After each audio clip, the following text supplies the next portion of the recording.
This quick video will show how you can change the Wi-Fi access point password. Use one of the network connectivity methods to access to the Netrunr gateway.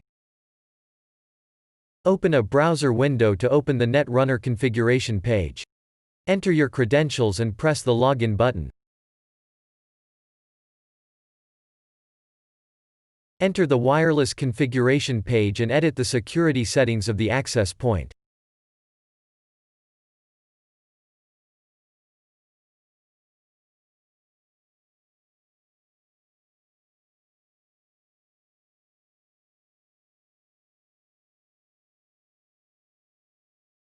Enter a new password and press the Save button.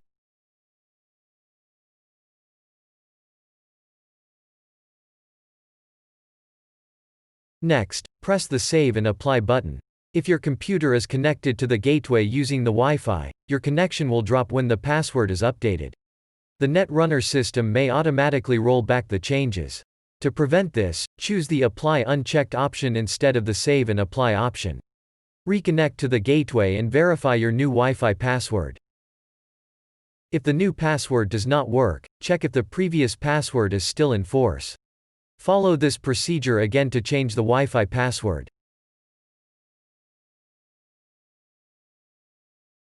Thank you for joining us for this short video.